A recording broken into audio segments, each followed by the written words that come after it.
Kembali lagi di video kedua setelah video pertama tentang latar belakang.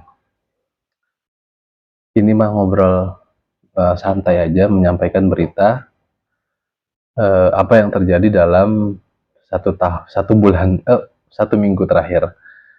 Maaf. Nah, jadi dalam 1 minggu terakhir kita coba awali dari Formula One ya. Jadi dalam 1 minggu terakhir ada berita tentang pemecatan Christian Horner dari Red Bull. Setelah 20 tahun menjabat sebagai tim prinsipal, ketika pertama kali dijadikan tim prinsipal 2005, Christian Horner menjadi tim prinsipal termuda sampai sekarang ketika usia 31 tahun sudah diangkat menjadi tim prinsipal. Keren. Kalau di sepak bola tim prinsipal itu kayak head coach lah. Jose Mourinho, Sir Alex Ferguson, Enzo Maresca, Luis Enrique, dan lain-lain. Nah, di 2005 itu Red Bull pertama kali muncul ke Formula One melalui foundernya Dietrich Mateschitz yang mengakuisisi Jaguar Racing. Beli Jaguar Racing kemudian diganti karena memang dibeli oleh Red Bull Racing di 2005 dan Christian Horner menjadi tim prinsipalnya. Bukan mudah menjadi tim prinsipal saat itu karena di 2005 waktu itu memang Formula One masih berada di peralihan antara generasi-generasi lama di tim prinsipalnya kalau nggak salah 2005 itu akhir dari karirnya Michael Schumacher juga, jadi masih peralihan ke era baru lah Formula One. Nah, di 2005 itu Red Bull hadir dan di 2009 Red Bull berhasil mencatatkan kemenangan pertama melalui duetnya Sebastian Vettel dan Mark Webber yang akhirnya 4 tahun kemudian Red Bull selama 4 tahun berturut-turut menjadi juara dunia konstruktor dan pembalap ya, dan Sebastian Vettel menjadi pembalap termuda yang berhasil mendapatkan gelar juara dunia. Sampai saat ini sih masih belum bisa dipecahkan. Max pun belum. Vettel 23 waktu itu, Max kan juara dunia di usia 24 ya. Kemudian era kedua muncul ketika Christian Horner berani mempromosikan Max Verstappen yang waktu itu masih berusia 18 tahun untuk langsung balapan di F1. Butuh proses memang hingga akhirnya di 2021 Max dan Red Bull berhasil meruntuhkan dominasi Mercedes dan Hamilton yang sudah berjaya 5-6 tahun di 2021 yang season yang ikonik ketika Max berhasil menjadi juara di tikungan terakhir di sirkuit di Abu Dhabi yang membuat F1 bisa sepopuler saat ini dan bisa ditonton oleh semua golongan. Akhirnya setelah perjalanan panjang Christian Horner bersama Red Bull selama 20 tahun terakhir, akhirnya Christian Horner resmi meninggalkan Red Bull. Seperti apa yang saya sampaikan di awal bahwa Christian Horner ini kan ditunjuk oleh Dietrich Mateschitz yang mengakuisisi Jaguar Racing, yang membawa Red Bull untuk mengakuisisi Jaguar Racing di 2025. Sama-sama kita ketahui bahwa Dietrich Mateschitz ini sudah almarhum 1 atau 2 tahun terakhir yang lalu, dan kepergian beliau memang membuat internal Red Bull goyang dan terbagi 2 kubu kubu Austria, Jos Verstappen, dan kubu Christian Horner yang di backing juga oleh salah satu ownernya Red Bull, oleh orang Thailand. Nah, ada informasi yang mengatakan bahwa kegagalan Red Bull untuk berada di kontender ataupun menjadi calon juara dunia tahun ini, karena Red Bull kan sekarang posisinya di urutan keempat, jadi jauh dari kandidat juara dunia, dan mobil Red Bull yang tidak kompetitif menjadi alasan ataupun menjadi titik balik ya bagaimana kubu Austria dan kubunya Max Verstappen ini untuk mengajukan tawaran pemecatan Christian Horner kepada kubunya Thailand. Yang kedua juga informasi yang beredar bahwa eh, kepergian ataupun pemecatan Christian Horner ini di tengah isu kepergian Max Verstappen ke Mercedes adalah langkah Red Bull untuk mempertahankan Max. Tapi pertanyaannya adalah apakah pemecatan Christian Horner ini memastikan bahwa Max bisa bertahan di Red Bull? Kan sebenarnya tidak, karena informasi yang beredar juga di beberapa sosial media, Max sudah mengadakan pertemuan dengan Toto Wolff selaku tim prinsipalnya Mercedes dan membahas perihal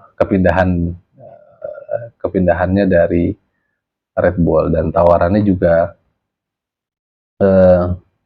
sangat ya it's a good deal lah, tawarannya baik, dan Mercedes punya uang untuk menebus kontraknya Verstappen dan juga punya fasilitas yang baik dan banyak tawaran-tawaran menarik. Salah satunya adalah Mercedes siap mensupport tim balapnya Max kan, GP3 itu. Akhirnya setelah 20 tahun, 14 juara dunia dan juara dunia konstruktor dan juara dunia pembalap, akhirnya Christian Horner dipecat oleh Red Bull pada 9 Juli 2025 ini. Penggantinya Lauren McKees adalah tim prinsipal Racing Bull yang ditunjuk juga oleh Horner pada Januari lalu. CV-nya bagus, pernah di Ferrari, pernah di FIA sebagai safety director, kemudian terakhir menjadi tim prinsipalnya Racing Bulls. Kemungkinan akan ada berita besar lagi di F1 terkait kepindahan Max atau Max pindah atau Max stay di Red Bull. Itu akan menjadi berita yang hangat sampai akhir tahun ini, dan yang pasti kita masih nunggu Lewis Hamilton untuk mendapatkan podium pertamanya bersama Ferrari. Kayaknya bakal spesial kalau itu terjadi di ya dimanapun lah, Lewis podium di Ferrari, dimanapun balapannya pasti akan spesial. Kita lanjut ke berita selanjutnya, pembacaan berita. Kita lanjut tentang Chelsea yang berhasil menjadi juara dunia, juara Piala Dunia antar klub, mengalahkan PSG yang memang semua orang mengunggulkan Paris Saint-Germain, karena memang perjalanan menuju final bagi PSG memang sangat fantastik ya, mengalahkan Madrid 4-0, hanya kebobolan 1 kali gitu ya, sangat dominan dalam pertandingan sepak bola. Sementara Chelsea berada di bagan yang banyak orang mengatakan itu adalah bagan yang menguntungkan Chelsea, tapi apapun itu menang tetap menang siapapun lawannya, dan Chelsea berhasil masuk final dengan baik ya.